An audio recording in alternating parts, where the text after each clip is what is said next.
পড়েন আমিন। 4 নম্বরে মদিনা ওয়ালা নবী জানায়া দেয় সাহাবায়ে কেরাম ওয়া আতাআর রাজুলু যাওজাতাহু ওয়া আক্কামাহু। লোকেরা এমন হয়ে যাবে এদের বউয়ের কথা মানতে যাই এদের মায়ের মনের মধ্যে আঘাত দিবে। এমন কপাল পুরা যুবক আমরা সমাজের মধ্যে আছে না নাই? আসেনি? ও বানিয়াচংয়ের যুবক, জীবনে যদি উন্নতি করতে চাও টিপস দিয়া গেলাম, অনেক বড় বিজনেস করা লাগবে বান্দা এবং না রে বাপ। খালি বউরে বউয়ের জায়গায় রেখা মায়ের দাম দেও, মায়ের থেকে দোয়া নিয়ে আগায় যাবা। ডায়েরির মধ্যে কলম দিয়া লেখা রাখো, আমি বলে দিলাম আল্লাহ তোমার সম্মান তোমার দাম অটোমেটিক বাড়ায়া দিবে। জুনায়েদ আল হাবিব কেমনে দৌড়াই, কেমনে বয়ান করি? ইলমের পাওয়ারে, আমলের পাওয়ারে, হিলমের পাওয়ারে বয়ান করি না রে বাপ। কোনো পুঁজি আমার নয়, কিন্তু এর পরেও মানুষগুলো কেন বয়ান শোনে, কেন মহাব্বত করে? কেমনে দৌড়াইতে পারি? আমি আমার নিজের দেহের বলে দৌড়াই না। বয়ানে ওঠার আগে ঠিক মতো জবান দিয়া কথা বলতে পারি না, বয়ানে বসলে বলতে পারি। মাঝে মাঝে জিজ্ঞাসা করে কেমনে পারেন? আমি বলি সব আমার আল্লাহর দয়া। 2 নম্বরে তাহাজ্জুদের মুসল্লায় আমার আব্বা আম্মার দোয়া। ওই মা বাবার থেকে দোয়া নিয়ে চলিও, ওই মা বাবার দোয়া নিয়ে তুমি আগে যাও, কামিয়াব হয়ে যাবে রে বাবা। তুমি মনে করবা বউ বউয়ের জায়গায় থাকবে, তোমার সন্তান সন্তানের জায়গায় থাকবে, তোমার শাশুড়ি শাশুড়ির জায়গায় থাকবে, শ্বশুর শ্বশুরের জায়গায় থাকবে। তোমার মায়ের তুমি সম্মান দাও, তোমার বাবারে দাম দাও। এদের সম্মান করলে জীবনেও কোনোদিন তোমার সম্মান আমার আল্লাহ কমাইবে না, তোমার ইজ্জত আমার আল্লাহ কমাইবে না, তোমার দাম আমার আল্লাহ কমাইবে না। বরং তুমি যদি মা বাবার দোয়া নিয়ে আগায়া যাও, আল্লাহ তোমারে বড্ড দামি বানায়া দিবে। যতই হুজুর যতই বয়ান করে মা বাবার বয়ান, এরপরেও মা বাবা থাকলে কেউ কদর দিতে পারে না, কদর দিতে জানেও না, সুন্দর করে কদর দেয়ও না। কিন্তু যেদিন দুনিয়া থেকে বিদায় নিয়ে যাবে ওদিন বাবা টের পেয়ে যাবে। ওদিন চোখের বালি পালাইয়া তুমি কান্না করলেও জীবনে তোমার মায়ে তোমার কাছে আসবে না, তোমার বাবায় তোমার দরবারে আসবে না। ওদিন মাকবারার সামনে গিয়া যদি তুমি দাঁড়ায় যাও আর বারবার যদি মায়ের ডাক দাও, ও মা গো, কেন সন্তানরে তুমি বুকের মধ্যে নেও না? কেন তুমি সন্তানের জন্য হাত তুইরা দোয়া কইরা দাও না? বারবার যদিও বলো, এরপরেও দেখবা মায় তোমার বুকের মধ্যে নিবে না, তোমার জন্য চোখের বাড়ি ফালে রবের দরবারে দোয়াও করতে পারবে না। মায় যারা হারায় এরাই মা বাবার পরিপূর্ণ কদর দিতে পারে, যারা হারায় না ওই বান্দা ঠিক মতো বুঝতেও পারে না। আমার মায়ার নবী হারাইছে, জন্য মায়ার নবী জানায়া দিলেন আমার উম্মতেরা যদি তার মা বাবারে রাজি বানাইতে পারে, আল্লাহ পরিপূর্ণ তার প্রতি রাজি হয়ে যাবে। যদি মা বাবারে অসন্তুষ্ট বানায়া যদি দুনিয়ার বড় ইমাম হও, বড় খতিব হয়ে যাও, অনেক টাকাওয়ালা বাড়ির মালিক হয়ে যাও, মনে রাখবা আমার আল্লাহ তোমার প্রতি রাজি না। মায়ার নবী কই ইহুদি আমার দরবারে কেন আসছো ইহুদি জানাও। ইহুদি বলে নবী গো, আমি আপনার দরওয়াজায় হাজির হয়ে গেলাম, আপনার দরবারে আসলাম। এতদিন পর্যন্ত আবু জাহালের মানলাম আমি লিডার, এখন আবু জাহাল আমার লিডার না, উতবা আমার লিডার না, সাহেবা আমার লিডার হতে পারে না, ওয়ালিদ ইবনে মুগিরা জীবনে কোনোদিন আমার লিডার হতে পারে না। আপনার ধর্ম সত্য ধর্ম আমারে পড়ায়া দেন লা ইলাহা ইল্লাল্লাহ মুহাম্মাদুর রাসূলুল্লাহ। ইহুদি কালেমা পড়ে মুসলমান। কি বুঝাইতে চাইলাম? আবু জাহালের অনুসারীরা আমানত রাখলে খেয়ানত করবে, মায়ার নবীর অনুসারীরা আমানত রাখলে আমানতদারিতার সাথে টাকাটা রাখবে, জীবনেও খেয়ানতকারী খায়েন হবে। 2 নাম্বার। 3 নম্বরে নবীজি বলছেন, এই উম্মতেরা, সাহাবায়ে কেরাম, 3 নম্বরে কি দোষ থাকবে জানো? 3 নম্বরে দোষটা হলো যাকাতুল মাগরামা। এরা যাকাতকে জরিমানা মনে করবে। যাকাতকে কি মনে করবে? জরিমানা। কয় 1 বছর পরে পরে যাকাত, এ তুটি হ্যাঁ, এ তুটি টাকা দেওয়া লাগবে। এই চিন্তা নিয়ে ঠিক মতো জাকাত তো দেয় না। জাকাতের টাকা আসছে 1 লাখ, দেয় 20,000। 20,000 দেয়, মনে হয় ভিতরে জইলা পুইরা সারখার হয়ে গেছে। আছে না নাই? 1 লাখ টাকা জাকাত দিচ্ছেন মাত্র 20,000, দেন মাত্র 30, দেন মাত্র 40। এত টাকার জাকাত দেন অল্প। হয় মুসলমান আবার দাবি করেন আমি কঠিন মুসলমান। আমি যদি গিয়া বলি না, যাকাত তো আপনার ফরজ বিধান, আপনার উপরে ফরজ দেওয়া লাগবে, পুঙ্খানুপুঙ্খভাবে মানুষকে দেওয়া লাগবে। যাকাত যারা পাও না, হকদার যারা, এদের কাছে পৌঁছিয়ে দেওয়া লাগবে। এছাড়া নচেত আপনি খাঁটি একজন মুকাম্মেল মুমিন হতে পারবেন না। আপনি যে বললে কোনো কি হুজুরে আমারে খাঁটি মুসলমান কয় না, আমার নাম আব্দুল্লাহ, কি সুন্দর নাম আমার। যাকাত দিনে তো কি 1 লাখ আইছে, 30 তো দিস, 40 তো দিছি, 50 তো দিস। কপাল পোড়া ধনী দেখবেন বাজারের মধ্যে রমজান আসলে বাজারে যায়, ঘন্টা করে আমার 100 শাড়ি দিবা, 200 শাড়ি দিবা, 300 শাড়ি দিবা, টাকা 300 টাকার উপরে একটাও দিবা না। এমন লুঙ্গি দেয় গরিবের ঘরেও এর চাইতে দামি লুঙ্গি গরিব নিজে পড়ে। এমন লুঙ্গি দেয় 1 বার 2 বার 3 বার পরার পরে লুঙ্গি খুঁজে পাওয়া যায় না। এই ধনীরা, যাকাত দিলে মনে করিও না তোমার টাকা কবে যাবে, এমন নয়। বরং নিয়মিত যাকাত দাও। যাকাত দিলে সম্পদের মধ্যে আমার আল্লাহ বরকত বাড়ায়া দিবে। কে বাড়ায়া দিবে? যদি যাকাত দেওয়া বন্ধ করে দেও, তোমার সম্পদ দেখবা অটোমেটিক কমে যাবে। কারণ তোমারে দিবে আমার আল্লাহ, তুমি দিবা আমার আল্লাহরে।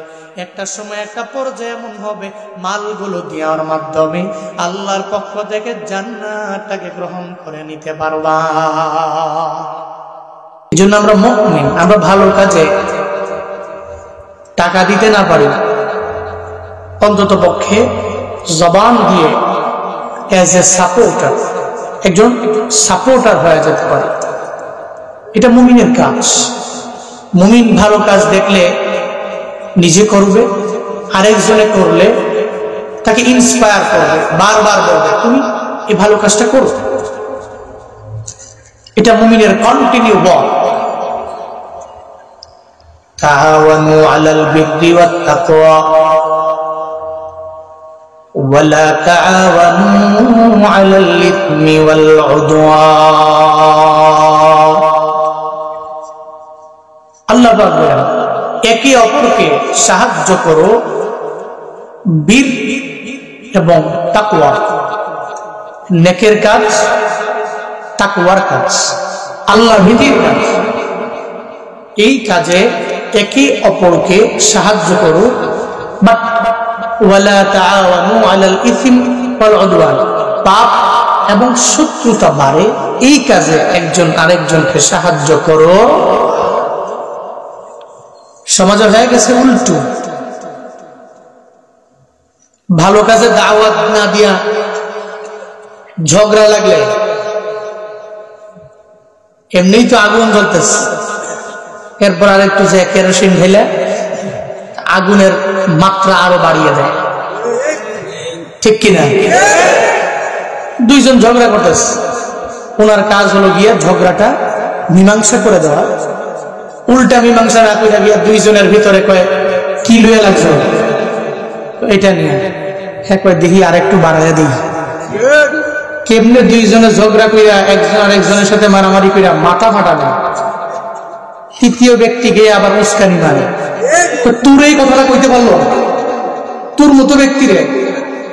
হ্যাঁ কয় দেখছো নি আমার মতো ব্যক্তিরে, এতক্ষণ পর্যন্ত তার ব্রেনে ছিল না। তৃতীয় ব্যক্তি যে বলতেছে তোমার এসে গালি দিয়ে গেল গা, তোমার এসে চিমটি দিয়ে গেল গা, আর তুমি বয়ে দিছ, অথচ তোমার 7 ফুট তার 9 ফুট, তুমি বয়ে দিছ। ফ্লাইন্ডের খবরটা ঠিক কিনা? এভাবে সমাজে ঝগড়া বাড়ে, শত্রুতা বাড়ে, বন্ধুত্বের যে একটা সৌহার্দ্যপূর্ণ আচরণ এটা কমে যায়। এই জন্য আল্লাহ পাক বলছেন নেকের কাজে, তাকওয়ার কাজে একজন আরেকজনকে সাহায্য করো।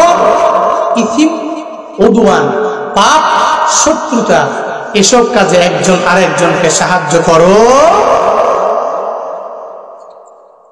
দ্বীনের কাজে সাহায্য করেন, সহযোগিতা করেন দ্বীনের কাজে।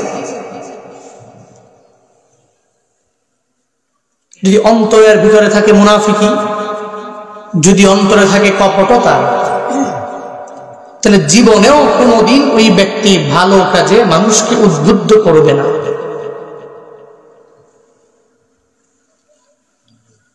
আল্লাহ আমাদের প্রত্যেককে ভালো কাজে, নেকের কাজে সাপোর্টার হওয়া তৌফিক দান করেন। সকলেই পড়ি আমিন। আর একটু জোরে করে পড়েন আমিন। আগে শুরুতেই, বয়ান শুরু করার আগেই আমরা একটু আল্লাহকে রাজি করি, আল্লাহরে খুশি করি। সকলে চিল্লায় একবার করে পড়ি আলহামদুলিল্লাহ। আরো জোরে আলহামদুলিল্লাহ। আমার সাথে পড়ুন রব্বানা লাকাল হামদ হামদান কাসীরান তাইয়িবান মুবারাকান ফি ইয়া রাব্বি লাকাল হামদু কামা ইয়ানবাগি লিজালালি ওয়াজহিকা ওয়া আযীমি সুলতানিকা লাকাল হামদু বিল কুরআন লাকাল হামদু বিল ইসলাম লাকাল হামদু বিল ঈমান। আল্লাহ আমাদের প্রশংসার এই বাক্য কবুল করে নেন। সকলেই পড়ি আমিন। সম্মানিত হাজির, আমি খুতবায় সূরাতুন নাজিআতের 42, 43, 44 এই 3টি আয়াতে কারিমা তিলাওয়াত করেছি। কোন সূরা? নাজিআত। 3টা আয়াত। আল্লাহ পাক এই আয়াতগুলো নাজিল করলেন কেন, কখন? আপনারা কই যান? দুইজনে আইনা তাযহাবুন?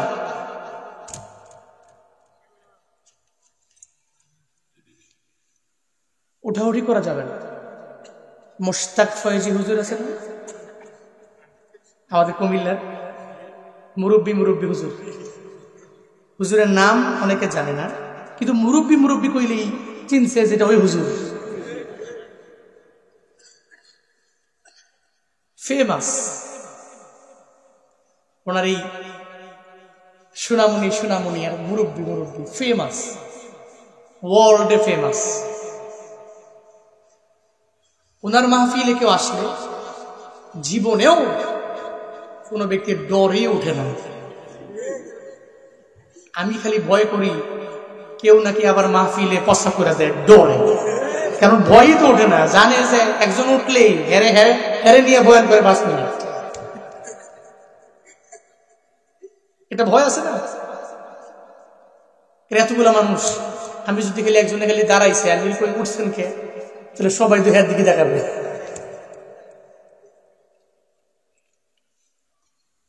ভিসা করব, এটা বড় দেশ। তো ওখানে যাওয়ার পরে সমস্ত সম্মানিত লোক, দামি লোক, কোটিপতি, টাকাওয়ালা, বাড়ি গাড়ির মালিক, অনেক দামি মানুষ যারা ভালো ভালো বিজনেস করে, এই সমস্ত লোকেরা ভিসা করতে যায়। তো ওখানে গেলে টানা 3, 4 দিন, 5 দিন যাওয়া লাগে। অনেকগুলো মানুষ একসাথে। এখন এত দামি মানুষ, এত সম্মানী মানুষ, এদেরকে তো ধমক দেওয়া যাবে না, বড় হয়ে গেছে, ধমকও দিতে পারবে না, এদেরকে লাঠি দিয়ে বেত্রাঘাত করতে পারবে না, সম্ভব না। তো শাস্তি কেমনে দেয়? শাস্তি হইল একজনের দাঁড় করাবে, সে দাঁড়ায় থাকবে আর ক্লাসের সমস্ত ছেলেদেরকে বলবে সবাই তার দিকে তাকায় থাকো 1 মিনিট। এর কাছে এর চাইতে বড় শাস্তি আর কিছু হতে পারে? তখন মনে মনে করে আপনি আমার 3টা বাড়ি দিতেন তাও ভালো হইতো। কোনো হাসাহাসি নাই, এমনকি পুরো ক্লাসের লোকেরা সে দাঁড়িয়ে আছে তাকায় রয়েছে তার দিকে। বড় শাস্তি। উঠেন না, একটু বসে দোয়া দিয়ে কারা কারা বাড়ি যাও। আল্লাহ প্রত্যেকের হাতগুলো কবুল করেন। আরো জোরে আমিন। লং টাইম কথা বলবো না, অল্প টাইমই বলবো। মনে করেন না হুজুর আটকে লাইছে, মনে হয় অনেক রাত পর্যন্ত রাখবে এমন না। গ্রামীণ মানুষ আপনারা পরিশ্রম করেন, পরিশ্রম আমরাও করি প্রতিদিন, বিভিন্ন জেলায় দৌড়াই, সব মিলিয়ে সবাই ক্লান্ত, সবাই টায়ার্ড। বেশি দেরি করবো না। আল্লাহ অল্প সময়ে কিছু দিনই আলোচনা মুজাক্কারা করার তৌফিক দান করেন। নবীজি আল্লাহ পাক নবীকে পাঠালেন। নবীজি ঘুরে ঘুরে মক্কার মানুষগুলোকে দাওয়াত দিতে লাগলেন। মায়ান নবী দাওয়াত দিতে লাগলেন, মক্কার মানুষেরা এই দিন দিন না, আরো দিন আছে, এই দিন নিয়ে যাবে সেই দিনের কাছে।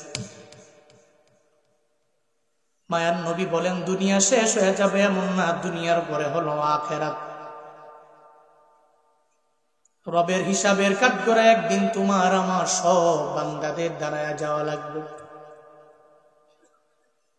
মায়ান নবী বয়ান করতে লাগলেন, এই মক্কার কাফেরেরা, আল কারিয়াতু মাল কারিয়া ওয়া মা আদরাকা মাল কারিয়া ইয়াউমা ইয়াকুনুন নাসু কাল ফারাশিল মাবসুস। নবীজি বয়ান করতে লাগলেন, হাসরের ময়দান কায়েম হবে, কিয়ামত হয়ে যাবে, আর দুনিয়া ফানিয়া ওয়াল আখিরাতু বাকিয়া। দুনিয়া ধ্বংস হয়ে যাবে, আখিরাত এমন একটা জায়গা ওটা বাকি থাকবে, রবের দরবারে যাওয়া লাগবে। মায়ার নবী বয়ান করতে লাগলেন, আল্লাহ পাক জিবরাইলের মাধ্যমে আমার নবীর উপরে নাজিল করলেন, ইযা যুলজিলাতিল আরদু জিলজালাহা ওয়া আখরাজাতিল আরদু ওয়াসকালাহা ওয়া ক্বালাল ইনসানু মা লাহা। বাড়িতে গিয়ে তাফসীর খুলেন, সূরা জিলজাল পড়লে দেখবেন যে মনে হবে কিয়ামত মনে হয় কোন দিন জানি সংগঠিত হয়ে যাবে। পৃথিবী যখন কম্পনে প্রকম্পিত হয়ে যাবে, জাল জ্বালা শুরু হয়ে যাবে। পৃথিবীর ভিতর থেকে সব মানুষগুলোরে পৃথিবী পরিপূর্ণতার যত বোঝা আছে সব বোঝাগুলো বের করে দিবে। একটা পর্যায়ে এমন হবে মানুষগুলো বলবে ওয়াকালাল ইনসানু মা লাহা, মানুষ বলবে এই দুনিয়ার এমন কি হয়ে গেল, দুনিয়ার এমন করে কেন, এই জমিনের কি হয়ে গেল, জমিন তার ভিতর থেকে সব কিছু কেন বের করে দেয়।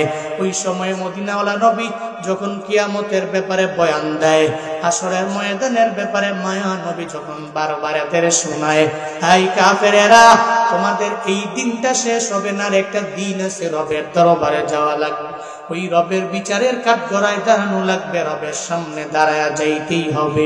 এই ব্যাপারে নবী যখন বয়ান করে, কাফেরেরা নবীর দরবারে যায় বলে, ও মুহাম্মদ, তুমি তো জীবনেও কোনোদিন মিথ্যা কথার ধারে কাছে যাও নাই, তুমি সত্য কথা বলো, যেই কারণে নবুয়তের আগে নবীর উপাধি দেওয়া হলো আল আমিন। আমার নবীর মতো সত্যবাদী দুনিয়ার মধ্যে কেউ হতে পারে না রে বাপ। নবুয়ত পাওয়ার আগেই এ কারণে যে আবু জাহালেরাই আমার নবীর ব্যাপারে জানায়া দিল, এই মুহাম্মদের মতো আর কেউ আল আমিন হবে না, কেউ আমানতদার হতে পারবে না। মায়ার নবীরে যা জানা দেয়, ও মুহাম্মদ, যে কিয়ামতের ব্যাপারে বলো, একটু বলো না কোন সময় কিয়ামত হয়ে যাবে, কোন সময় হবে একটু বলো না। মায়ার নবীরে বারবার গিয়া প্রশ্ন করে, মুহাম্মদ, হাসরের ময়দান কোন দিন কায়েম হবে? তুমি যে বলো রবের কাঠগড়ায় দাঁড়ানো লাগবে, কোন দিন দাঁড়ানো লাগবে জানা দাও। আল্লাহ জিবরাইলের মাধ্যমে সূরা নাজিয়াতের 42, 43, 44 নম্বর আয়াত, ইয়াসআলুনাকা আনিস সাআ আইয়ানা মুরসাহা, জিবরাইল আল্লাহর পক্ষ থেকে নবীর দরবারে আয়েশা জানায়া দেয়, পয়গম্বর আপনারে সব লোকেরা যখন কিয়ামতের ব্যাপারে প্রশ্ন করবে, যখন আপনারে বলবে কিয়ামত কখন হবে, এই ব্যাপারে যখন এরা জানতে চাইবে বলবে আইয়ানা মুসাহা। মুসাহা দ্যাট মিন্স একটা নৌকা নদীর মধ্যে ছেড়ে দেওয়া হলো, কোন জায়গায় গিয়া নোঙর ফালাবে। সমুদ্র দিয়ে নৌকা রওনা, কোন জায়গায় গিয়ে এই নৌকা থামবে কারো জানা নাই। শুধু নৌকা যে চালায় সে নোঙর ফালাইলে অটোমেটিক নৌকা থেমে যাবে। এবার আইয়ানা মুসাহা, এরা বলবে মুহাম্মদ এই নোঙর কোথায় ফালানো হবে, মানে দুনিয়াটা কোন জায়গায় যে স্টপ হয়ে যাবে, থেমে যাবে, এই ব্যাপারে জানাও। আল্লাহ পাক আমার মায়ার নবীরে জানায়া দেয় ফিমা আনতা মিন যিকরাহা, এই ব্যাপারে তো বিন্দু মাত্র পরিমাণ আপনার ভিতরে ধারণা নাই, আপনি জানেনও না, এই ব্যাপারে জ্ঞানে জ্ঞানী আমি আল্লাহ আপনারে বানাই নাই। ইলা রাব্বিকা মুনতাহা, এই ব্যাপারে একজন জানে, চিন্না বলো তার নাম। হাসরের ময়দান একদিন কায়েম হয়ে যাবে, নবী জানে না, কে জানে? জোরে বলে না, কে জানে?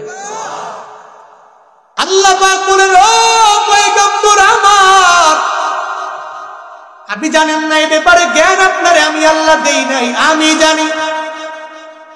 ইলা রাব্বিকা মুনতাহা, কোথায় গেলে নোঙর ফালানো হবে আমি আল্লাহ দুনিয়ারে বলবো স্টপ, থেমে যাও। সূর্য থেমে যাবে, চন্দ্র থেমে যাবে, সব থেমে যাবে।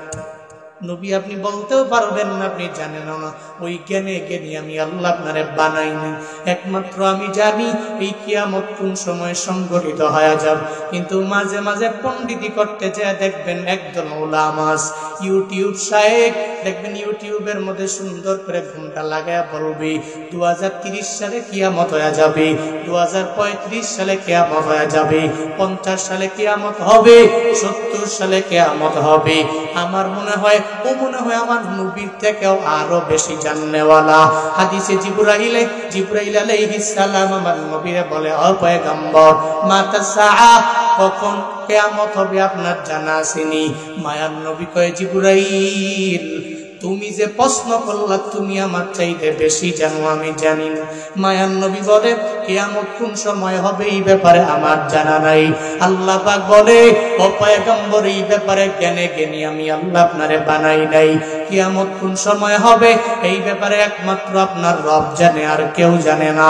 যদি কেউ ইউটিউবে আইসা বলে যে 50 সালের ভিতরে কিয়ামত হয়ে যাবে, এর মানে হলো ওর মতো ধোঁকাবাজ কেউ হতে পারে না, ঠিক কিনা? কোন সময় কিয়ামত হবে আলেম জানে না, নবী জানে না, কেউ জানে না। আল্লাহ বলে আমি জানি। হ্যাঁ, কিয়ামতের আলামতের ব্যাপারে তোমরা শোনাইতে পারো, মানুষের বলতে পারো। এই মানুষ, এই আলামত গুলো যখন পেয়ে যাবা তোমাদের হালত এমন হবে, এমন হবে, এমন হবে, এই ব্যাপারে মানুষ বলতে পারে। তবে কিয়ামত এক সময় হবেই হবেই হবেই হবে। কোন সময় হবে এই ব্যাপারে জানার দরকার নাই, কোন টাইমে হবে এই ব্যাপারে জানার প্রয়োজন নাই। কিয়ামত হবে এই ব্যাপারে আহলুস সুন্নাতুল জামাতের আকীদাধারী বিশ্বাসধারীরা এরা শুধু এই চিন্তাটা রাখবে হাসরের ময়দান একদিন কায়েম হয়ে যাবে। আমানতু বিল্লাহ ওয়া মালাইকাতিহি ওয়া কুতুবিহি ওয়া রুসুলিহি ওয়াল ইয়াউমিল আখির ওয়াল কদরি খাইরিহি ওয়া শাররিহি মিনাল্লাহি তাআলা ওয়াল বা'সি বা'দাল মাউত। সূরা মুজাম্মিল দুআয় ইমানে মুফাসসাল মক্তবে পড়েন না আপনারা? জীবনের প্রথম শুনছেন? ছোটবেলায় মক্তবে গিয়া সুন্দর করে কান্দে কান্দে মিলা দুইরা সবাই মিলা পড়ি নাই? কি সুন্দর করে কালেমায়ে তাইয়্যিবা, কালেমায়ে শাহাদাত, কালেমায়ে তাওহীদ, কালেমায়ে তামজিদ, কালেমায়ে রাদ্দ কুফর পড়ি নাই আমরা? এখন তো পড়ব কেমনে? এখন তো পোলাপান রে যে মক্তব ভালো না, এই হুজুর শিক্ষিত কম, এই হুজুরের কাছে পড়ানো যাবে না। তো কার কাছে পড়াবেন? স্মার্ট হুজুর চাই, সুন্দর করে বলতে পারে, ইংলিশও পড়াবে, আরবিও পড়াবে, এমন হুজুর চাই। কি জামানা, কি আপডেট! সে কোরআনও মুখস্থ করে, ওদিকে আবার ইংরেজিতেও কথা বলতে পারে। ভালো, খুব সুন্দর। তবে মনে রাখবা, কোরআন কোরআন একদিকে কোরআনটারে পড়াও, 30 পারা কোরআনটা সিনার মধ্যে ঢুকাও। এই জন্যই তো এখন আছে শুধু হাফেজে কোরআন। হে হাফেজে কোরআন জিজ্ঞেস করলে এমনি করে তাকায় থাকে, ঠিক মতো বলতে পারে না। কারণ কি জানেন, এর বাবাই হেরে গর্ব কইরা পড়াইছে, আমার ছেলে 30 পারা কোরআনও মুখস্থ করছে, এদিকে ইংলিশও ঠুরস্থ করে ফেলছে। এক্সট্রা পণ্ডিত। কোরআন তো পড়বেন এমন ভাবে, কোরআনের সাথে অন্য কিছু কেন, এটা মুখস্থ করবো, একমাত্র ধ্যান ধারণা শুধু কোরআনের প্রতি থাকবে। আল্লাহ আমাদের সবাইকে মানার আমল করার তৌফিক দান করেন। জোরে পড়েন আমিন। বক্তব্যে পড়েন নাই ইমানে মুফাসসাল। তাহলে মুমিনের ইমানের আকীদা হলো আল্লাহর প্রতি আমি ইমান এনে নিলাম, এরপরে আমি আখিরাতের দিনের প্রতি ইমান আনলাম, সব ফেরেশতাদের প্রতি আমি ইমান এনে নিলাম, সমস্ত আম্বিয়াদের প্রতি আমি ইমান এনে নিলাম, আসমানি সমস্ত কিতাবের প্রতি আমি ইমান এনে নিলাম। এটা মুমিনের আকীদা। তবে কিয়ামত কোন সময় হবে, এই টাইমে হতে পারে, এই ব্যাপারে ধারণা দেওয়া যাবে না, জানাও যাবে না। এই ব্যাপারে আল্লাহ জানে। তবে আলামতগুলোর ব্যাপারে দেখবেন বান্দা শোনা যাবে, বুঝাও যাবে। যেমন মায়ার নবী জানায়া দেয়, খুতবায় পড়লাম তিরমিজি শরীফের 2210 নম্বর হাদিসে আমার মায়ার নবী জানায়া দেয়, হযরতে আলী ইবনে আবি তালিব রাদিয়াল্লাহু আনহুর বর্ণনা, রাহমাতুল লিল আলামিন বলেন, ইদা ফাআলাত উম্মতি 15 খাসলাতান হাল্লা বিহাল বালা। এই উম্মতেরা যখন দেখবে আমার উম্মতেরা 15টা খাসলতের ভিতরে চলে আসবে, এই 15টা খাসলত দেখবা এরা এই বৈশিষ্ট্যে পরিপূর্ণ নিজের গুণান্বিত বানায়া নিবে। হাল্লা বিহাল বালা, তখন দেখবে এদের উপরে বালা আসবে, বিপদ আসবে, এদের উপরে পরিপূর্ণ মুসিবত চলে আসবে। এমনকি আমার মায়ার নবী রাহমাতুল লিল আলামিন জানায়া দিলেন, ফালিয়ারতাকিবু ইনদা যালিকা রিহান হামরা। এমন একটা অবস্থা হবে, এই 15টা বৈশিষ্ট্য যখন আমার উম্মতের ভিতরে পরিপূর্ণভাবে চলে আসবে, তখন দেখবা ফালিয়াত্তাকিবু ইনদা যালিকা রিহান হামরা, অগ্নি বায়ু দেখবা বিভিন্ন জায়গায় শোনা যাবে। এক বাতাসটা এত অগ্নির মতো হবে, আগুনের মতো বাতাস এলাকার মধ্যে ছড়িয়ে যাবে। এই এলাকার মানুষেরা, আপনারা তো গ্রামীণ মানুষ, হাওরের মধ্যে কাজের জন্য যান, আগে যে কাজ করার পরে এক গ্লাস পানি খেয়ে যে গাছের নিচে যে সুন্দর করে বসলেন, কত ঠান্ডা লাগতো দেখেন। এখন কাজের পরে ঠান্ডা লাগে না, পানি খাইলেও শান্তি লাগে না, আর গাছের নিচে গিয়া বসলে এত আরাম লাগে না।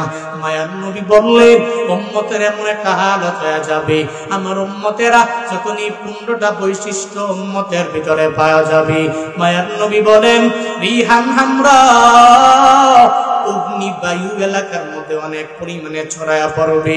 শুধু তাই না, আও খাসফান ওয়া মাসখা, ভূমিকম্প অনেক পরিমাণে বেড়ে যাবে। এমনকি একটা বড় যায় চেহারা পর্যন্ত বিকৃত হয়ে যাবে। যে 15টা খাসলত যখন আমার উম্মতের মধ্যে চলে আসবে, এবার সাহাবায়ে কেরাম আমার নবীরে জানায়া দেয়, নবী আমার, ফাকিলা ওয়া মা হুন্না ইয়া রাসূলুল্লাহ, একটু বলেন না ওই 15টা খাসলত আমরা শুনবার চাই, একটু বলেন না। নবী বলেন, 1 নাম্বার, ইদা কানাল মাগনামু দুআলা, দেখবা সমাজের মানুষেরা, নেতৃস্থানীয় নেতারা, এরা গনিমতের মাল নিজের মাল বানায়া ফেলবে। মালটা গনিমতের, কিন্তু নিজের মাল মনে কইরা পরিপূর্ণ চালায়া দিবে। কেমন জানুনি? বলে 1 লক্ষ টাকা টেন্ডার হয়ে গেল রাস্তার কাজের জন্য, 20,000 টাকার কাম করবে, বাকি 80,000 অ্যাকাউন্টে পুরাইয়া দিবে। কাজ করবে কয় টাকা? 20,000, 80,000ই বলে। 1 কোটি আসবে, কাজ করবে তো 10 লাখ করো, 10 লাখ করো, বাকি 90 লাখ আমার অ্যাকাউন্টে ঢুকাও। যদি এভাবে গত স্বৈরাচারীরা না ঢুকাইতো, সুইস ব্যাংকে অ্যাকাউন্ট না থাকতো, বেগম পাড়ায় বাংলাদেশের টাকা নিয়ে বাড়ি না করতো, খুদাকা কসম করে বলতে পারি আমার দেশ সোনায় ভরপুর হয়ে যেত। ঠিক কিনা? ঢাকা সিলেট হাইওয়ে এতদিন পর্যন্ত এমন থাকে না, তারা টেন্ডার বাজি করে করে টেন্ডারবাজি, দুর্নীতি এত পরিমাণে লুটপাট করে দেশটাকে অন্ধ করে ফেলছে। গনিমতের মাল নিজের মাল বলে।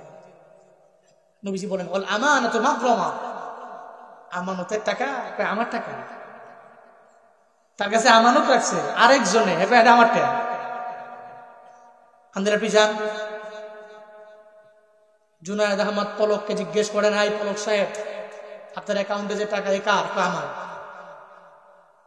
আপনি যান সালমান এফ রহমান দরবেশ বাবা, জিজ্ঞেস করেন সালমান এফ রহমান সাহেব, আপনার অ্যাকাউন্টে যে টাকা আছে কার? আমার। মানুষের টাকা, আমার টাকা। এই জন্যই তো এরা বাংলাদেশ থেকে পালিয়ে দাদা বাবুদের দেশে, এদের তো সবচেয়ে সেফটি জায়গা হচ্ছে ইন্ডিয়া, ঠিক কিনা? এরা তো মাঝে মাঝে মনে করতো বিপদে পড়লে মনে হয় ভারত হেল্প করবে, কিন্তু বিপদের সময় ভারত কয় হ্যাঁ দিছি, তবে এতটুকু দিছি তোমরা আশ্রয় দিছি। এদের মনে মনে কথা হইলো অন্তত পক্ষে সব পাচার পুচার যা মন সব করবো, খালি যাওয়ার সময় বর্ডারে যাবো, গিয়ে কমু যে ধরো 2 কোটি দিলাম, 5 কোটি দিলাম, 10 কোটি দিলাম, খালি বাংলাদেশ থেকে বের করবো। বাংলাদেশে থাকলে উপায় নাই, এখন ভারতের দাদা বাবুদের সাথে তাল মিলায়া বাংলাদেশের ব্রাহ্মণবাড়িয়া, আখাউড়া, চট্টগ্রাম দখল করার জন্য চেষ্টা করে, অথচ এতটুকু জানে না ব্রাহ্মণবাড়িয়া না থাকলে তো বাংলাদেশে টিকবে না। ব্রাহ্মণবাড়িয়া তো এটা আমাদের, কুমিল্লা তো আমাদের, চট্টগ্রাম তো আমাদের, সিলেট তো আমাদের। আমাদের প্রত্যেকটা ইঞ্চি মাটির প্রতি মদিনাওয়ালা নবী শিক্ষা দিয়ে গেছেন, জন্মভূমির প্রতি মায়া প্রত্যেকটা ইমানদারের অন্তরে থাকবে। মুসলমানেরা, ভারতের দাদা বাবুরা যদি বাংলাদেশের কোন জমি নিয়া, কোন ইঞ্চি মাটি নিয়া একটু হরণ করার, অপহরণ করে নিয়ে যাওয়ার চেষ্টা করে, বাংলাদেশের মুসলমানেরা নিয়ত করে নাও, কাফনের কাপড় মাথায় নিয়ে রাজপথে নেমে ভারতের দাদা বাবুদেরকে মুসলমানি করানো ছাড়া ইন্ডিয়াতে দিবা না। কারা কারা তৈরি আছো? কিন্তু হাত তুলে আল্লাহকে দেখায় দাও। ইসলাম, ইসলাম, ইসলাম, ইসলাম। তাকবীর হয় নাই, তাকবীর দেওয়া লাগবে বাঘের মতো। একজন মাঝখান দিয়ে দাঁড়ান, দাঁড়ায়া জোরে তাকবীর দেন।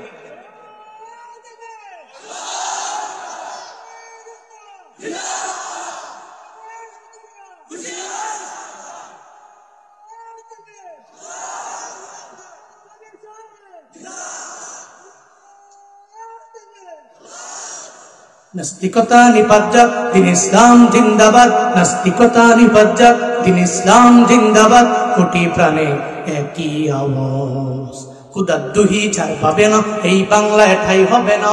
মুসলমানরা জেগেছে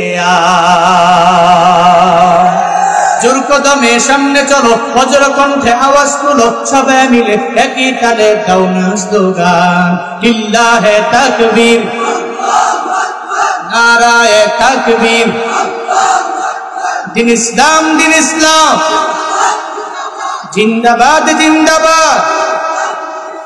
ইসলামেরই জন্য দেশের হয়েছে জন্ম, ইসলামের বিরুদ্ধে গেলে দেশ হবে ভিন্ন।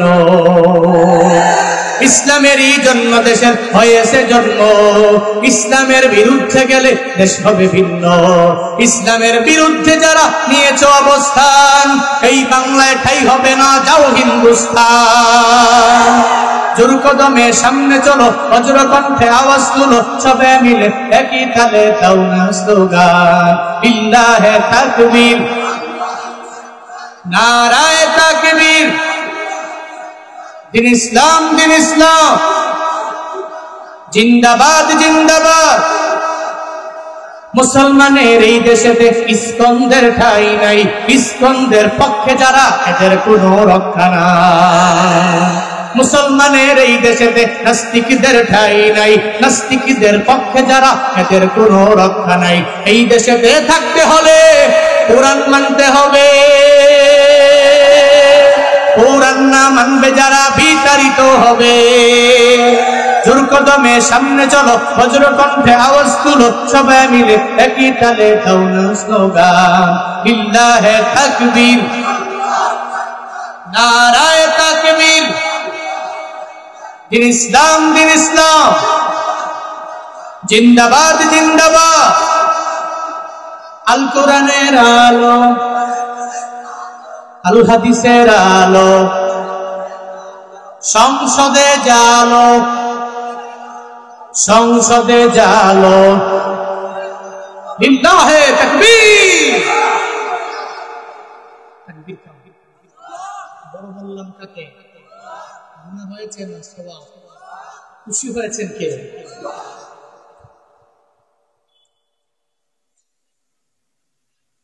বলতেছিলাম নবীজি বলছেন গনিমতের মালগুলো নিজের ব্যক্তিগত সম্পদ মনে করবে। ইদা কানাল মাগরামু মাগনামু দুয়াল ওয়াল আমানাতু মাগনামু। 2 নাম্বার, আমানতের টাকাগুলো নিজের মনে করবেন, মনে রাখবেন। যাদের কাছে আমানত রাখা হয় এবং সে আমিন হয়, সে তো নবীর অনুসারী। সুবহানাল্লাহ পড়বেন না? আর যাদের কাছে আমানত রাখার পরে খেয়ানত করে, জীবনেও আখিরি নবীর উম্মত হতে পারে না, সে আবু জাহালের অনুসারী। কারণ আবু জাহালের কাম ছিল খেয়ানত করা, নবীর কাম ছিল মানুষের আমানতের টাকাগুলো রক্ষা করা। একজন ইহুদি আবু জাহালের বাড়িতে গিয়ে আবু জাহালের হাতের মধ্যে টাকা দিয়া দেয়, বলে তোমার কাছে দিয়া দিলাম, আমানত রাখে দাও। আমানতের টাকাগুলো নিয়ে মদিনাওয়ালা নবীর দরবারে দেয় না, আবু জাহালের দরবারে দেয়। মনে মনে ভাবে আবু জাহাল আমাদের লিডার, ওর কাছে দিলে নিরাপদ। আবু জাহালের দরবারে দিয়া বলে আমি যখন প্রয়োজন হবে তোমার দরওয়াজায় দাঁড়াইলে দিয়া দিব। আবু জাহাল কয় যা, যখন প্রয়োজন হবে আমার দরওয়াজার সামনে ডাকলে আইলে আমি দিয়া দিব। আবু জাহালের কাছে টাকা রাখলেন। কয়েকদিন পরে যখন আবু জাহালের দরবারে দরওয়াজায় দাঁড়ায়া যায়, আবু জাহাল টাকা রাখলাম, আমার টাকা আমারে ফিরাইয়া দাও। আবু জাহাল কয় ইহুদি আমার কাছে টাকা তো তুমি রাখো নাই। কয় আমি রাখলাম, তুমি কেউ রাখো নাই। রাখোই নাই। একবার, দুইবার, তিনবার, যখন 12 বার আবু জাহালের দরবারে বলে, আবু জাহাল জানায়া দেয়, হ্যাঁ ইহুদি, যদি এই জায়গা থেকে দূরে সরে যদি না যাও, যদি আমার দরওয়াজা থেকে তোমার বাড়িতে যদি না যাও, যদি রিটার্ন ব্যাক না করো, তাইলে তোমাকে দুনিয়া থেকে বিদায় করে দেওয়া হবে। আমি তরবারে ঘর থেকে আইনা তোমার দেহ থেকে গর্দানটারে আলাদা করে দিব, তুমি চলে যাও। ইহুদি মনে মনে কয় টাকা গেছে তো গেছে, আমার জীবনটা নিয়ে লাভ নাই। ইহুদি চোখের বাণী ছেড়ে বাড়ির দিকে যখন রওনা হয়ে যায়, পথিমধ্যে যাওয়ার পরে আমার মায়ার নবীর মোলাকাত হয়ে গেল। মায়ার নবী কয় ইহুদি রে, কেন তুমি চোখের পানি ফেলায় কান্না করো? আমি মুহাম্মদের বলো না। ইহুদি কয় মুহাম্মদ তোমারে বইলাও তো আমার বিন্দু মাত্র পরিমাণ ফায়দা হবে না। আবু জাহাল তোমারে দেখতে পারে না, উতবা তোমারে দেখতে পারে না, সাহেবা তোমারে দেখতে পারে না, ওয়ালিদ ইবনে মুগিরা তুমি মুহাম্মদের বিন্দু মাত্র পরিমাণ দেখতে পারে না। আমার মায়ার নবী কয় ইহুদি এরপরেও বলো না, দেখি আমি ট্রাই করব, চেষ্টা করব, তোমার কিছু তোমারে হেল্প করা যায় কিনা আমি নবীরে বলে দাও। ইহুদি যখন বলে বারবার রিকোয়েস্ট তুমি আমারে করতে লাগলা, শুনে নাও মুহাম্মদ, আবু জাহালের কাছে কিছু টাকা রাখলাম, সে টাকাগুলো মাইরা দিল। উল্টা আমারে বলল যদি আমি টাকার জন্য দ্বিতীয়বার যাই, তাইলে আমার দেহ থেকে গর্দানটাকে আলাদা করে দিবি। আমি চিন্তায় পড়ে গেলাম, আবু জাহালের দরওয়াজা থেকে ফিরে আমার বাড়ির দিকে রওনা হয়ে গেলাম। এই জন্য আমি চোখের পানি ফেলে কান্না করতেছি, কারণ হলো আবু জাহাল আমার টাকা মাইরা দিল। আমি চিন্তায় পড়ে গেলাম, আমি কেমনে গিয়া সন্তানগুলো নিয়ে আমার ঘরের মধ্যে চলবো। মায়ার নবী ডেকে বলে ও ইহুদি আয়, আমার সঙ্গে আয়, আমি তোর সঙ্গে করে লইয়া আবু জাহালের বাড়িতে যাব। ইহুদিকে সঙ্গে করে নিয়ে যখন নবী আবু জাহালের দরওয়াজার সামনে দাঁড়ায়া যায়, মায়ার নবী ডাক দেয় ও চাচা আবু জাহাল, আমি মুহাম্মদ আপনার দরওয়াজায় হাজির হলাম। আবু জাহাল কয় তুমি মুহাম্মদ আমার দরওয়াজায় কেন আসো? তুমি তো আসতে পারো না, তুমি কেন আমার দরওয়াজার সামনে দাঁড়ায় গেল? দরওয়াজা কইলা দেখে আমার নবী একা না, সামনে সঙ্গে ইহুদিকে সঙ্গে করে নিয়ে চলে আসছে। আবু জাহালের মাথা গরম, ভাই মোহাম্মদ ইহুদিরে তো আমার বাড়ি থেকে তাড়ায়া দিলাম, কিন্তু তুমি কই পাইলা ইহুদিরে আমার দরওয়াজার সামনে কেন তোমার সঙ্গে নিয়ে আসলা? মায়ার নবী কয়, ও চাচা আবু জাহাল, ইহুদি নাকি আপনার দরবারের টাকা রাখলো, এই টাকাগুলো দিয়া দেন, এগুলা দিয়া দিলে সে নিয়ে বাড়িতে রওনা হয়ে চলে যাও। ইহুদি আবু জাহাল কয়, আমি তারে মানা করলাম, এই মানায় হয় নাই, আবার তোমারে সুপারিশ করার জন্য আমার দরওয়াজার সামনে নিয়ে আসুন, এখন ইহুদিরেও মারবো, আবার তোমাকেও দুনিয়া থেকে বিদায় করে দিব। এই কথা বইলা আবু জাহাল যখন ঘরের ভিতরে ঢুকে তরবারি নিয়ে আসবে, আমার মায়ার নবীর দেহ থেকে গর্দানটাকে আলাদা করে দিবি। আমার মায়ার নবী আল্লাহকে ডাক দিয়া বলে, হে মালিক, তুমি আমাকে দুনিয়াতে পাঠাইছো রে আল্লাহ, তুমি পাঠাইছো আমার দুনিয়ায়, যেই বান্দা বিপদে পড়বে ওই বান্দাকে বিপদ থেকে বাঁচানোর জন্য একটা পথ তুমি বের করে দাও, আমার এত উসিলা হিসাবে তুমি দুনিয়ার মধ্যে পাঠাই না। ইহুদি আমাকে বলে নাই, ইহুদির দরবার থেকে আমি শুনতে চাইলাম, এরপরে তাকে সঙ্গে করে লইয়া যখন আমি আসলাম, আল্লাহ গো, এখন তো আবু জাহাল এই টাকাগুলো ফিরে দিতে রাজি না, উল্টা আমাকে মারার জন্য ফোন দিতে লাগলো আবু জাহাল। আমার মায়ার নবী আল্লাহর কাছে আবদার জানায়, রে আমার আল্লাহ, আপনি একটা সাহায্য করেন, আপনার সাহায্য ছাড়া এই টাকা কোনোভাবে উদ্ধার করা যাবে না। আল্লাহ পাক বলেন, আয় জিবরাইল, বাঘ সাইজা আমার নবীর দরবারে চলে যাও, আমার নবীকে হেল্প কইরা আবু জাহালের কাছ থেকে টাকাটা উদ্ধার করে দিয়া দাও। আল্লাহ যখন বললেন, এবার সঙ্গে সঙ্গে বাঘ বেশ ধরিয়া যখন আমার নবীর দিকে আসতে লাগলো, আবু জাহাল তরবারি লইয়া আমার মায়ার নবীর সামনে আইসা দাঁড়ায়া যায়, কয়, আই মোহাম্মদ, এখনো সুযোগ আছে, আমার বাড়ি থেকে বের হয়ে যাও, ইহুদির জন্য তুমি নিজের গর্দানটাকে হারাইও না, তুমি তোমার বাড়িতে যাও, ইহুদিকে ইহুদির বাড়ির মধ্যে পাঠায়া দাও। একটা পর্যায়ে বাঘ যখন দৌড়ায়, আবু জাহাল কয়, মুহাম্মদ তাকায়া দেখ না, তোমাকে খাওয়ার জন্য বাঘ তোমার দরওয়াজার দিকে দৌড়ায় আসছে, তোমাকে মেরে ফেলবে, তোমারে আঘাত করবে, তোমারে বাঘে খেয়ে ফেলবে। আমার মায়ার নবী কয়, ও চাচা আবু জাহাল, বাঘ কি আমারে খাবে নাকি আপনারে খাবে, এই ব্যাপারে আমি এখন বলবো না, একটু পরেই দেখবেন বাঘ কি আপনারে খায় নাকি আমারে খায়, একটু পরে অটোমেটিক জানাও যাবে, বোঝা যাবে। বাঘ দৌড়াইয়া আমার রাহমাতুল লিল আলামিনের ডানে এসে দাঁড়ায়া যায়। এবার আবু জাহাল কয়, এই বাঘ মুহাম্মদের খাস না, কিন্তু বাঘ তো খাবে না, কারণ বাঘে কথা মানে বাঘ তো আমার মায়ের নবীরে খাবে না। আবু জাহাল কয়, ও বাঘ মুহাম্মদের খাও, যতই বলে, কিন্তু বাঘ তো আমার মায়ের নবীর পাশে এসে দাঁড়ায় গেল। একটা পর্যায়ে আবু জাহাল দেখে, রে ওই বাঘটা আবু জাহালের খাওয়ার জন্য আবু জাহালের দিকে দৌড়ায়, কিন্তু বাঘ যায় না, বাঘ রাহমাতুল লিল আলামিনের পাশেই দাঁড়ায় রইল। আবু জাহাল কয়, মুহাম্মদ রে, এই বাঘটা মনে হয় আমারে খাওয়ার জন্য আমার সামনে আসছে, একটু বাঘটারে থামায়া দাও, কারণ বাঘ আমারে খেয়ে ফেলবে, আমারে মেরে ফেলবে, আমাকে দুনিয়া থেকে বিদায় করে দিবে। ও মুহাম্মদ, বাঘটারে থামাও। বারবার আমার মায়া নবীরে যখন আবদার করে নবী বলে, বাঘ তো যায় না, বরং বাঘ তো আমার সামনেই তো দাঁড়ায় আছে, কিন্তু আপনি বলতেছেন আপনারে খাওয়ার জন্য বাঘটা আপনার দিকে দৌড়া যায়। এই যে কারিশমা, এই যে কুদরত, এটা একজনের, চিল্লায়া বলো তার নাম। কাদের কুদরত দারি বল কামাল, আনতা রব্বি আনতা হাসবি জুল জালাল, তুহি কাদের জলিলুল্লাহ জাহাদা বহর হালে, তুহি মেরা নগাহদা।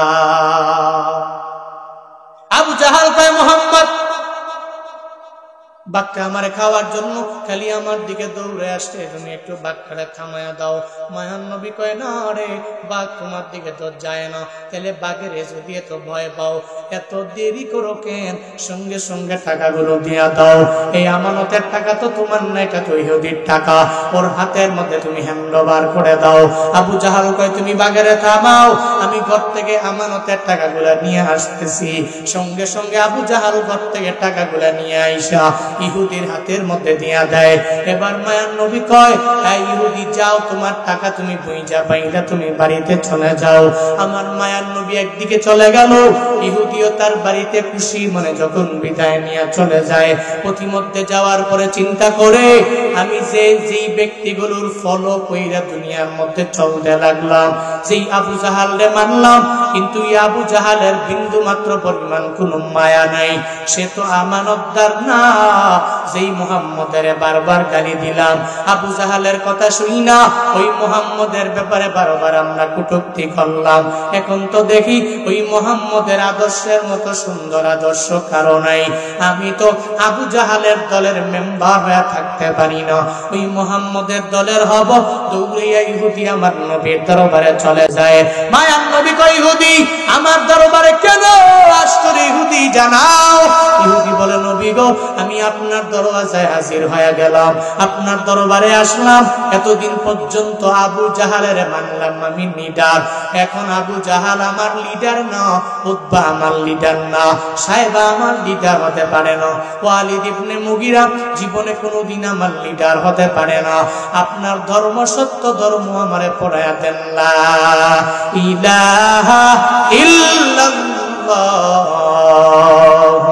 মুহাম্মাদুর রাসূলুল্লাহ। ইহুদি কালেমা পড়ে মুসলমান। কি বুঝাইতে চাইলাম, আবু জাহালের অনুসারীরা আমানত রাখলে খেয়ানত করবে, মায়ার নবীর অনুসারীরা আমানত রাখলে আমানতদারিতার সাথে টাকাটা রাখবে, জীবনেও খেয়ানতকারী খায়েন হবে। 2 নাম্বার। 3 নম্বরে নবীজি বলছেন, এই উম্মতেরা, সাহাবায়ে কেরাম, 3 নম্বরে কি দোষ থাকবে জানো? 3 নম্বরে দোষটা হলো যাকাতুল মাগরামা। এরা যাকাতকে জরিমানা মনে করবে। যাকাতকে কি মনে করবে? জরিমানা। কয় 1 বছর পরে পরে যাকাত, এ তুটি হ্যাঁ,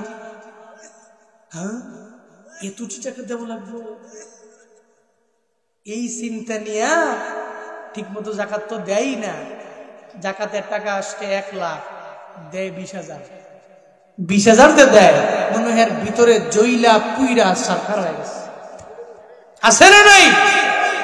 1 লাখ টাকা জাকাত দিচ্ছেন মাত্র 20,000, দেন মাত্র 30, দেন মাত্র 40। এত টাকার জাকাত দেন অল্প। ওই মুসলমান আবার দাবি করেন আমি কঠিন মুসলমান। আমি যদি গিয়া বলি না, যাকাত তো আপনার ফরজ বিধান, আপনার উপরে ফরজ দেওয়া লাগবে, পুঙ্খানুপুঙ্খভাবে মানুষকে দেওয়া লাগবে। যাকাত যারা পাও না, হকদার যারা, এদের কাছে পৌঁছিয়ে দেওয়া লাগবে। এছাড়া নচেত আপনি খাঁটি একজন মুকাম্মেল মুমিন হতে পারবেন না। আপনি যে বললে কোনো কি হুজুরে আমারে খাঁটি মুসলমান কয় না, আমার নাম আব্দুল্লাহ, কি সুন্দর নাম আমার, যাকাত দিনে তো কি 1 লাখ আইছে, 30 তো দিস, 40 তো দিছি, 50 তো দিস। কপাল পোড়া ধনী দেখবেন বাজারের মধ্যে রমজান আসলে বাজারে যায়, ঘন্টা করে আমার 100 শাড়ি দিবা, 200 শাড়ি দিবা, 300 শাড়ি দিবা, টাকা 300 টাকার উপরে একটাও দিবা না। এমন লুঙ্গি দেয়, গরিবের ঘরেও এর চাইতে দামি লুঙ্গি গরিব নিজে পড়ে। এমন লুঙ্গি দেয়, 1 বার 2 বার 3 বার পরার পরে লুঙ্গি খুঁজে পাওয়া যায় না। এই ধনীরা, যাকাত দিলে মনে করিও না তোমার টাকা কবে যাবে, এমন নয়, বরং নিয়মিত যাকাত দাও। যাকাত দিলে সম্পদের মধ্যে আমার আল্লাহ বরকত বাড়ায়া দিবে। কে বাড়ায়া দিবে? যদি যাকাত দেওয়া বন্ধ করে দেও, তোমার সম্পদ দেখবা অটোমেটিক কমে যাবে। কারণ তোমারে দিবে আমার আল্লাহ, তুমি দিবা আমার আল্লাহরে। একটা সময় একটা পর্যায়ে এমন হবে, মালগুলো দেওয়ার মাধ্যমে আল্লাহর পক্ষ থেকে জান্নাতটাকে গ্রহণ করে নিতে পারবা। তাহলে যাকাত দেওয়ার বেলায় কৃপণতা করা যাবে, বখিলামি করা যাবে, জরিমানা মনে করা যাবে। নিজেকে মুসলমান খাঁটি মুসলিম বানাতে হলে যাদের উপরে যাকাত ফরজ, যাকাতের টাকাগুলো সুন্দর করে দিয়ে দিবেন। আল্লাহ আমাদের সবাইকে তৌফিক দান করেন। সকলেই পড়ি আমিন। আরো জোরে পড়েন আমিন। তুমি রমজান এলে রাখো না রোজা, দিনকে করো আঘাত, পয়সা কড়ির নেই তো অভাব, দাও না তো যাকাত। তুমি ইমানদারির বড়াই করো, নেই তোমার ইমান, ইমানদারির বড়াই করো, নেই তোমার ইমান। তুমি কেমন মুসলমান, তুমি কেমন মুসলমান, কেমন মুসলমান, তুমি কেমন মুসলমান। নামাজের সাথে নাই পরিচয়, মানো না কোরআন, নামাজের সাথে নাই পরিচয়, মানো না কোরআন। তুমি কেমন মুসলমান, তুমি কেমন মুসলমান, কেমন মুসলমান, তুমি কেমন মুসলমান। তুমি সুদের টাকায় ফাসাদে করো, ঘুষ ছাড়ো না, দিন দুঃখী না খেয়ে মরে খবর রাখো না। তুমি ঘুষ খেয়ে অবিচার করো, সাজিয়া প্রধান, ঘুষ খেয়ে অবিচার করো, সাজিয়া প্রধান। তুমি কেমন মুসলমান, তুমি কেমন মুসলমান, কেমন মুসলমান, তুমি কেমন মুসলমান। তুমি নবীর উম্মত দাবি করো, সুন্নাহ মানো না, নবীর অপমানে তোমার হৃদয় কাঁদে না। তুমি বিজাতীয় সংস্কৃতিতে সপেছ পরাণ, বিজাতীয় সংস্কৃতিতে সপেছ পরাণ। তুমি কেমন মুসলমান, তুমি কেমন মুসলমান, কেমন মুসলমান, তুমি কেমন মুসলমান, কেমন মুসলমান, তুমি কেমন মুসলমান। ঠিক কিনা? মুসলমানের পরিচয় তো রমজানের রোজা, মুসলমানের পরিচয় তো রমজানে এক বছর পরে পরে যাকাত, মুসলমানের পরিচয় তো নবীর সুন্নতের উপরে আমল, মুসলমানদের পরিচয় তো এটা বেশি নামাজে যায়, তার পরিচয় তো এটা। হিন্দু নামাজে যাবে, খ্রিস্টান যাবে, বৌদ্ধ যাবে, এ যাবে। মুসলমান ফজরের আজান হলে দৌড়ে নামাজে যাবে, জোহরের আজান হলে দৌড়ে নামাজে যাবে, আসরের আজান হলে শাটার বন্ধ, দোকানদার স্টপ, দুনিয়াবি যত কাজ আছে বন্ধ, দৌড়ে আসরে যাবে, মাগরিবে যাবে, এশায় যাবে। এটা মুসলমানের মুসলমানিত্বের পরিচয়। আল্লাহ আমাদের সবাইকে 5 ওয়াক্ত নামাজি বানায় নেন। পড়ে না আমিন। 4 নম্বরে মদিনাওয়ালা নবী জানায়া দেয় সাহাবায়ে কেরাম, ওয়া আতাআর রাজুলু যাওজাতাহু ওয়া আক্কামাহু। লোকেরা এমন হয়ে যাবে এদের বউয়ের কথা মানতে যাই এদের মায়ের মনের মধ্যে আঘাত দিব। এমন কপাল পুরা যুবক আমরা সমাজের মধ্যে আছে না নাই? আসেনি? ও বানিয়াচংয়ের যুবক, জীবনে যদি উন্নতি করতে চাও, টিপস দিয়া গেলাম, অনেক বড় বিজনেস করা লাগবে বান্দা এবং না রে বাপ। খালি বউরে বউয়ের জায়গায় রেখা মায়ের দাম দেও, মায়ের থেকে দোয়া নিয়ে আগায় যাবা। ডায়েরির মধ্যে কলম দিয়া লেখা রাখো, আমি বলে দিলাম আল্লাহ তোমার সম্মান, তোমার দাম অটোমেটিক বাড়ায়া দিবে। জুনায়েদ আল হাবিব কেমনে দৌড়াই, কেমনে বয়ান করি, ইলমের পাওয়ারে, আমলের পাওয়ারে, হিলমের পাওয়ারে বয়ান করি না রে বাপ। কোনো পুঁজি আমার নয়, কিন্তু এর উপরেও মানুষগুলো কেন বয়ান শোনে, কেন মহাব্বত করে। কেমনে দৌড়াইতে পারি আমি আমার নিজের দেহের বলে দৌড়াই না। বয়ানে ওঠার আগে ঠিক মতো জবান দিয়া কথা বলতে পারি না, বয়ানে বসলে বলতে পারি। মাঝে মাঝে জিজ্ঞাসা করে কেমনে পারেন, আমি বলি সব আমার আল্লাহর দয়া। 2 নম্বরে তাহাজ্জুদের মুসল্লায় আমার আব্বা আম্মার দোয়া। ওই মা বাবার থেকে দোয়া নিয়ে চলিও, ওই মা বাবার দোয়া নিয়ে তুমি আগে যাও, কামিয়াব হয়ে যাবি রে বাপ। তুমি মনে করবা বউ বউয়ের জায়গায় থাকবে, তোমার সন্তান সন্তানের জায়গায় থাকবে, তোমার শাশুড়ি শাশুড়ির জায়গায় থাকবে, শ্বশুর শ্বশুরের জায়গায় থাকবে। তোমার মায়ের তুমি সম্মান দাও, তোমার বাবারে দাম দাও।